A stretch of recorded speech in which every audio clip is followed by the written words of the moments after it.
Let's talk about avoidance and the one truth they don't want you to know. They run from what they crave. It sounds contradictory, doesn't it? But this isn't just emotional confusion. This is psychological warfare happening inside of them. Avoidantly attached individuals are not emotionless. On the contrary, they often feel things so deeply that the very idea of exposing those feelings terrifies them. And so they do what they've always done. They run. But what they're really running from is not you. It's the threat of emotional exposure. Vulnerability to them is synonymous with danger. It's not weakness in the general sense. It's a perceived loss of control. And for avoidance, control is the only form of safety they've ever trusted. Now here's the psychological twist that most people never see. The speed of an avoidance retreat is directly proportional to the emotional intensity they're experiencing. That means the more you actually matter to them, the more likely they are to pull back. Not because they don't care, but because they do, deeply. The emotional investment triggers a primal reflex. Retreat before you're exposed, before you're hurt, before you're seen. They've built a defense mechanism so sophisticated that even they often believe they're detached. But underneath the logic, the cool demeanor, the I don't need anyone mask, is a human being who's longing to connect, but terrified of the emotional costs. So when you show up with authenticity, when you speak from the heart, when you offer a real connection, it triggers a silent alarm in their nervous system. Your vulnerability activates their fear of their own. This is where the game flips. Because if you don't understand this dynamic, you'll think their distance means disinterest. You'll internalize their silence as rejection. But it's not rejection. It's avoidance of self. You touched a nerve they've been protecting for years. You reminded them they have feelings they've worked hard to suppress, and now they're scrambling to regain composure, not because you crossed a line, but because you came too close to something real. So when you see an avoidance suddenly shift after a deep conversation, when they go cold after opening up just a little, when they ghost you after a moment of intimacy, it's not you they're running from, it's the reflection you placed in front of them. You made them feel, and they're not trained to process that. Their survival strategy says, if it gets real, run fast, shut it down, lock the doors, burn the bridge if you have to. But here's the beauty. They wouldn't need to run if there wasn't something pulling them forward in the first place. The very act of avoidance exposes the depth of feeling. Indifference doesn't run. Disinterest doesn't hide. Apathy doesn't flinch. But an avoidant does, all because their emotional radar just lit up and it scared the hell out of them. And this is where you must stand strong. When they retreat, don't chase, observe. Because in that retreat is the hidden confession, you're affecting me in ways I'm not ready to face. Let them run. Let them feel the vacuum of your presence. Because when the dust settles and the fear dies down, all they'll be left with is the undeniable truth. They ran from what they actually wanted. So here's your takeaway. Don't confuse emotional distance with emotional absence. The stronger the fear, the deeper the feeling. Let them show you who they are through what they avoid, because in that avoidance is their most honest expression. Let's talk about silence, because with avoidance, silence isn't peace, it's communication, it's strategy, it's confession without words. Most people make a critical mistake in relationships with avoidance. They interpret silence at face value. They think if he's not saying anything, he must not care. But nothing could be further from the truth. In the avoidance world, silence is how they manage the unbearable weight of emotional vulnerability. But here's the part most never realize. The more they care, the quieter they become. Avoidants are masters of internal suppression. They're not just avoiding conversations with you. They're avoiding conversations with themselves. The tension builds, the feelings rise, but they don't know how to speak them, let alone sit with them. So they shut down. But that shutdown doesn't mean nothing's happening. In fact, it means everything's happening all at once. Their silence is not a void. It's an echo chamber where thoughts, feelings, and fears are bouncing off the walls louder than ever before. When you go silent too, when you stop texting, stop chasing, stop explaining yourself, you remove their emotional anesthesia. You remove the distraction, and now they're left alone in that echo chamber. That's when it gets loud inside them, because avoidants don't process emotions in real time. They process in delay. And the silence, your silence, becomes the mirror they didn't ask for, but can't avoid. And now the irony kicks in. Your withdrawal becomes the trigger for their emotional awareness. What they couldn't feel in closeness, they start feeling in distance. What they couldn't met when you were there, they start confronting when you're gone. That's how silence becomes your most powerful statement. You're not punishing them. You're just refusing to over-function for someone who under-communicates. And in that refusal, they're forced to deal with the truth. They're not in control anymore.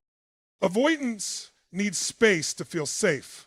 But what they don't realize is that too much space reveals what they tried to bury. They thought detachment would protect them, but now they're spiraling in that detachment.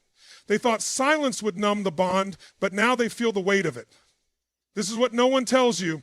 Avoidants aren't afraid of being alone. They're afraid of what being alone makes them feel. Now watch how it plays out. The one who ghosted you starts liking your posts again. Subtle.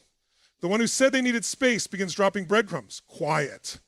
They don't know how to come back boldly, so they try to reopen the door in the most indirect ways possible. That's not casual behavior. That's nervous system confusion. That's emotional exposure trying to find a loophole. You see, silence exposes everything the mask was hiding. It's in the quiet that the truth comes out. Not through words, but through behavioral slips.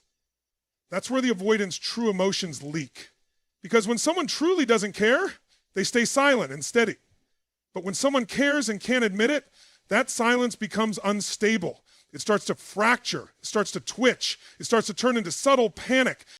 That's why your stillness is more powerful than any speech. You don't need to yell, chase, or prove your worth. Your silence speaks. It says, I know who I am, and I won't bleed just to get your attention.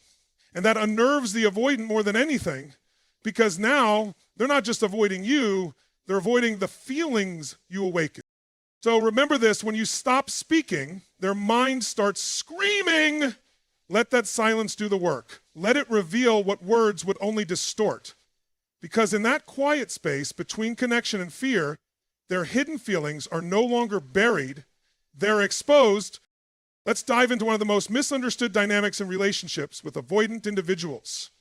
Their obsession with control. Avoidants don't just dislike vulnerability, they fear it because it threatens the very foundation of their internal world, control. Control is their coping mechanism, their sanctuary, their armor. It's how they regulate emotional chaos, and it gives them a false sense of power over feelings they don't know how to process. But here's the catch. When they start to lose that control, when emotions begin to rise, and especially when you stop playing your part in their emotional dance, that's when their true feelings begin to surface. Most people think that when an avoidant begins to act out, checking your social media, reappearing with cryptic texts, or showing up where you are, it's because they're trying to reconnect. But that's not the full story. That's emotional leakage. That's the part of them that's losing grip over the neat, logical story they've been telling themselves, I'm fine without them. No, they're not. And the cracks are starting to show. Control allows avoidants to keep their feelings compartmentalized. But emotions don't stay boxed forever, especially when those emotions are triggered by a real connection. When you disrupt the dynamic by refusing to chase, refusing to beg, refusing to make yourself small just to stay close, you shatter the illusion of control, and now they're not just feeling uncomfortable, they're unraveling. This unraveling doesn't look like a breakdown on the outside. Avoidants are too prideful for that. Instead, it shows up in subtle, almost unnoticeable behaviors. Obsessively watching your stories, asking mutual friends about you, posting cryptic quotes, delaying closure. These aren't signs of someone who's moved on. These are signs of someone who's losing emotional grip but can't admit it to themselves, let alone to you.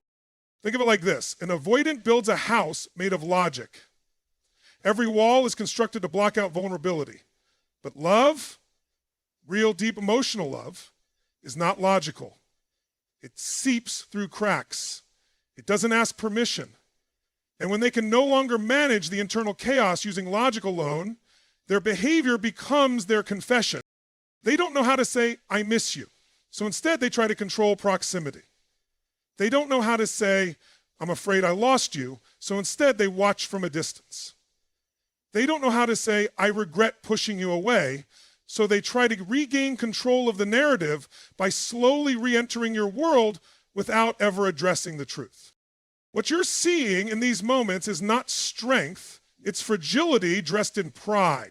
The very fact that they're still tracking your moves, even silently, reveals how deeply you've impacted them. Avoidants hate being emotionally disrupted. But once you've broken through their emotional firewall, they can't just delete you. You become a ghost in their system, present even in your absence. This is why you must stay grounded in your power. When they start to lose control, you don't need to react, you need to observe. Let their behavior speak. Let their silence and sudden appearances tell the truth their mouth won't. Because when someone is truly indifferent, they don't look back. They don't stalk. They don't send late night messages. The moment they lose control and start doing those things, that's when you know they're not over you, they're overwhelmed by you. So let this truth land.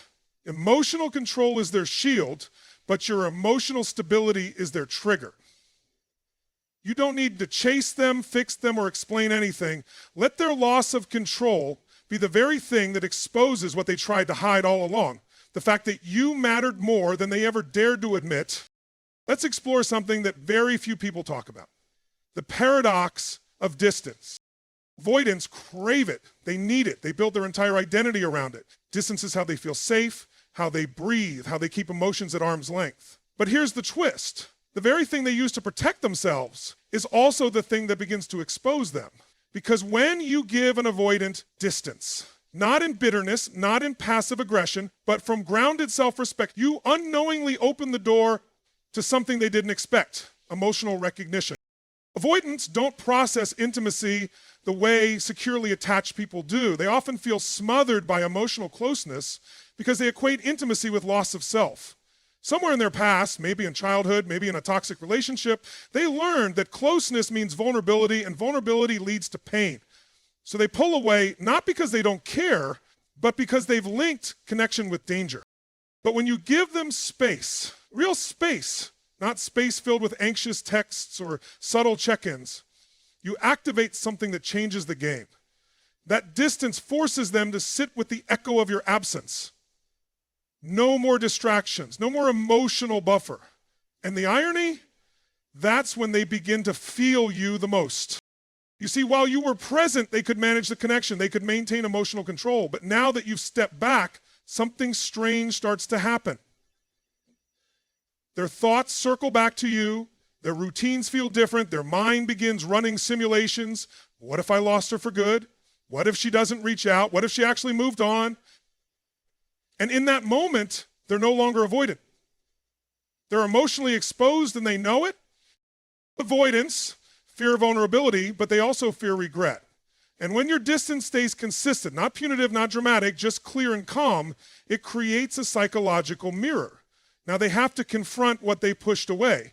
And let me be clear, people don't miss what they've forgotten, they miss what they've suppressed. Distance doesn't erase you from their mind, it amplifies your presence in their internal world. That's when the shift begins. They may not say it, they may not even fully understand it themselves, but it shows in their behavior. They become more reactive, more reflective, even subtly obsessive. They revisit old messages. They overanalyze your last words. They may even create stories in their mind to justify reaching back out without appearing vulnerable. But all of it stems from one truth.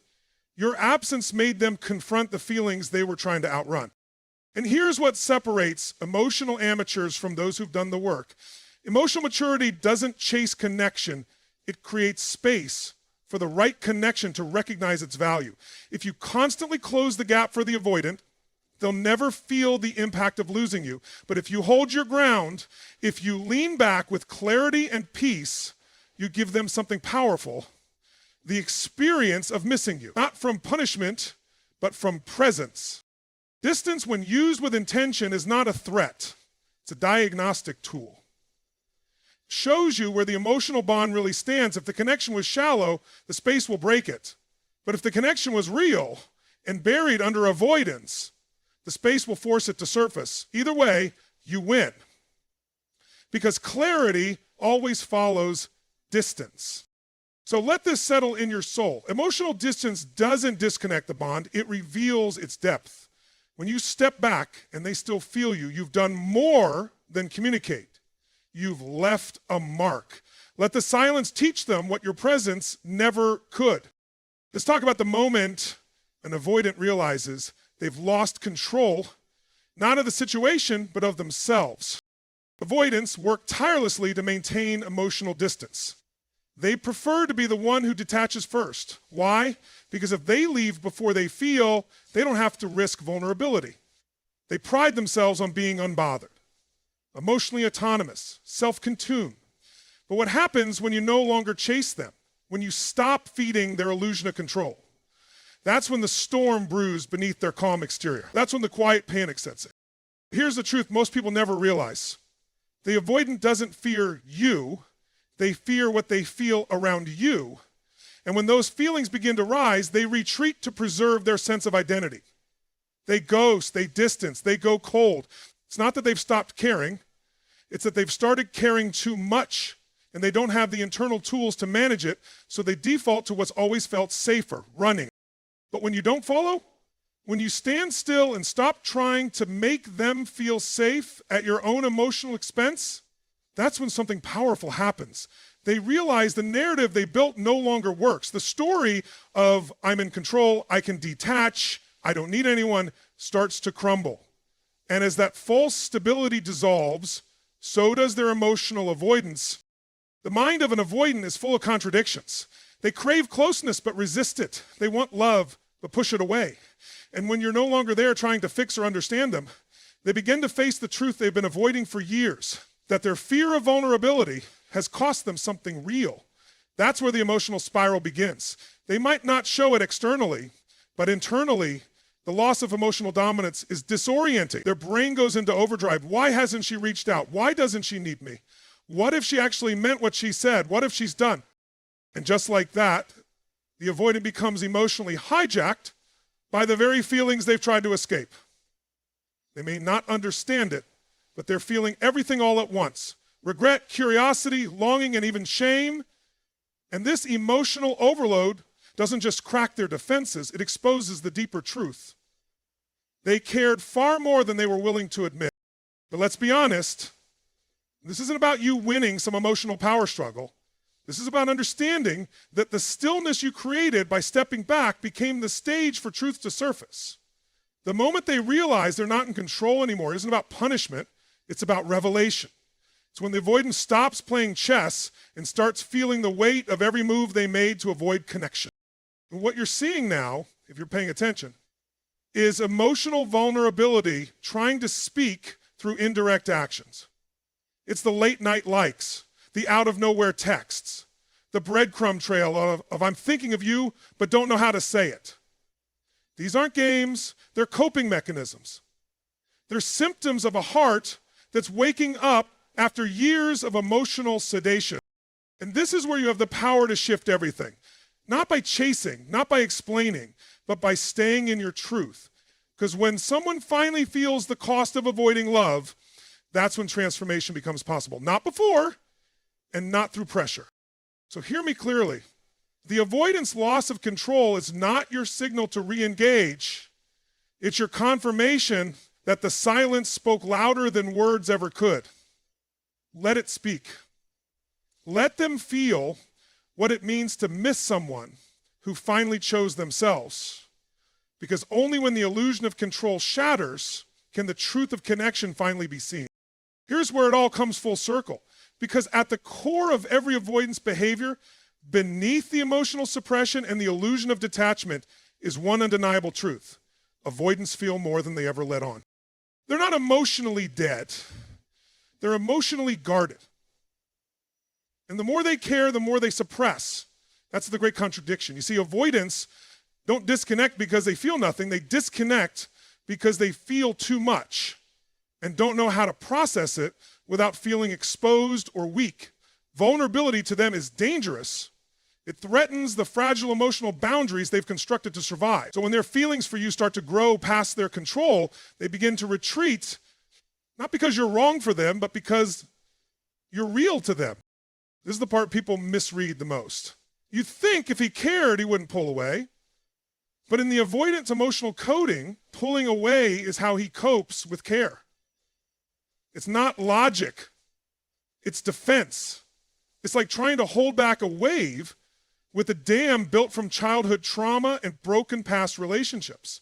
Eventually that dam cracks, and when it does, you see the emotional chaos leak out, not as words, not as love declarations, but in unpredictable behaviors. Watching from a distance, circling back without clarity, trying to stay close without getting too close. That's not confusion, it's emotional overload. Avoidants don't suppress emotion because they're strong. They suppress it because they're terrified. Terrified of being seen, terrified of needing someone, terrified of being vulnerable enough to be hurt. So what do? They bury the feeling and cling to control. But control doesn't erase emotion, it only delays its eruption. And that eruption comes when you don't chase, when you stop explaining, stop fixing, stop proving your worth, when you stop stepping into the emotional gap they leave and just stand still in your power. That's when the buried emotions start to surface. Not because you forced them out, but because your absence removed their shield. You took away the one thing that helped them stay emotionally numb, the illusion that you'll always be there waiting. Now the emotion they suppressed becomes impossible to ignore. They feel it in your silence. They feel it in their own reflection. They feel it in their solitude, not because they're weak, but because that emotional connection was real, even if they didn't have the tools to handle it at the time. And that's when the avoidance starts to spiral, not toward hatred or indifference, but toward reconciliation with themselves. They realize they didn't lose control of you, they lost control of their defenses. They didn't expect to feel so deeply, so unmanageably, and the only reason they're still thinking about you, watching you, circling your energy, is because what they tried to suppress has now become louder than their fear. So this is why I tell people all the time, don't measure love by presence, measure it by impact. If someone avoids you, it doesn't mean you're forgettable. Sometimes it means you are unforgettable in a way they weren't prepared for. And that's not your burden to carry, it's their emotional work to do. So if you're wondering why he hasn't reached out, yet still watches everything you do, why he disappeared but still lingers in the background, it's because the emotion he tried to bury didn't die, it grew stronger in the dark. You didn't break him, you broke through him. And here's what you need to walk away with. The most powerful expression of self-worth isn't what you say, it's what you refuse to chase. Let your absence echo. Let the silence remind them of the emotional truth they spent a lifetime trying to hide. Because once suppressed emotion starts speaking, it can't be silenced again.